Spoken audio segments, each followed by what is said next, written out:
বাংলাদেশের রাজনীতি কখনো শান্তিপূর্ণ ধারা নয়, এটি কখনো উত্তেজনার, কখনো সংকটের, আবার কখনো ক্ষমতার কাঠামো বদলের সময়। ২০২৪ সালের আগস্ট সেই বাস্তবতার এক চরম অধ্যায় হিসেবে ইতিহাসে ধরা পড়ে। রাজপথের উত্তেজনা, রাজনৈতিক টানাপোড়েন, প্রশাসনিক চাপ সব মিলিয়ে দেশ এক গভীর অনিশ্চয়তার মুখোমুখি। ঠিক এই সময়ে দায়িত্ব গ্রহণ করেন নোবেলজয়ী অর্থনীতিবিদ ডক্টর মোহাম্মদ ইউনূস। তিনি কোনো রাজনৈতিক দলের প্রতিনিধি হিসেবে নয়, বরং রূপান্তরকালীন রাষ্ট্র পরিচালনার অভিভাবক হিসেবে দাঁড়ান। তার লক্ষ্য ছিল রাষ্ট্রকে স্থিতিশীল রাখা, প্রশাসনিক কাঠামো সচল রাখা এবং গণতান্ত্রিক প্রক্রিয়ার পথ তৈরি করা।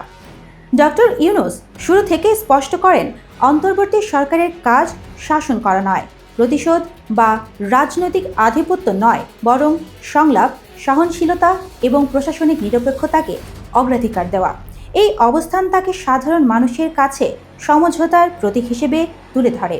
নির্বাচন নিয়ে তার ভূমিকা সহায়ক ডক্টর ইউনূস নিশ্চিত করেন, নির্বাচন কমিশন স্বাধীনভাবে কাজ করতে পারবে, আইনশৃঙ্খলা বাহিনী পেশাদার ও নিরপেক্ষ থাকবে, রাজনৈতিক দলগুলোর জন্য সহনশীল পরিবেশ তৈরি হবে এবং আন্তর্জাতিক অংশীদারদের কাছে শান্তিপূর্ণ ও গ্রহণযোগ্য নির্বাচনের অঙ্গীকার তুলে ধরা হয়। ডক্টর ইউনূসের উদ্যোগে গঠিত হয় জাতীয় ঐকমত্য কমিশন। রাজনৈতিক বিভাজন ও সামাজিক অবিশ্বাসকে কমিয়ে সংলাপের একটি প্রাতিষ্ঠানিক পথ তৈরি করা হয়।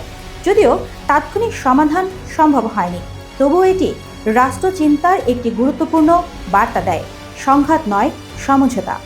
এই তৎপরতার মধ্যে তিনি সামলান ভারত বিরোধী আবেগ ও উত্তেজনাও, জনগণের অনুভূতিকে অস্বীকার না করে কূটনৈতিক শালীনতা ও রাষ্ট্রের ভারসাম্য বজায় রাখেন। বাংলাদেশকে সার্বভৌম রাষ্ট্র হিসেবে এগিয়ে নেওয়া ইতিহাসে তার কার্যক্রমের একটি বড় দিক হয়ে থাকবে।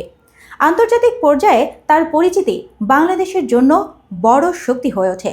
ডক্টর ইউনূস বিভিন্ন দেশের কূটনৈতিক ও উন্নয়ন সহযোগীদের সঙ্গে বৈঠকে বাংলাদেশকে রূপান্তরকাল অতিক্রমকারী দায়িত্বশীল রাষ্ট্র হিসেবে উপস্থাপন করেন। ডক্টর ইউনূস বিভিন্ন দেশের কূটনৈতিক ও উন্নয়ন সহযোগীদের সঙ্গে বৈঠকে বাংলাদেশকে রূপান্তরকাল অতিক্রমকারী দায়িত্বশীল রাষ্ট্র হিসেবে উপস্থাপন করেন। তরুণ সমাজকেও বারবার রাষ্ট্রচিন্তার কেন্দ্রে নিয়ে আসেন তিনি। সততা, উদ্ভাবন, সামাজিক দায়িত্ব ও মানবিক মূল্যবোধ এগুলো তুলে ধরেন, যা ভবিষ্যতে দেশের নেতৃত্ব ও নৈতিক রাষ্ট্রচিন্তায় প্রভাব ফেলবে। সব মিলিয়ে বলা যায়, ডক্টর মোহাম্মদ ইউনূসের অন্তর্বর্তীকালীন দায়িত্ব মূলত একটি অস্থির রাষ্ট্রকে শান্তিপূর্ণভাবে স্থিতিশীল রাখার প্রচেষ্টা। নির্বাচন প্রস্তুতি, সংলাপ, আন্তর্জাতিক আস্থা সব মিলিয়ে তিনি রাজনৈতিক উত্তেজনায় নয়, সংযম, সমঝোতার পথে দেশকে রেখেছেন।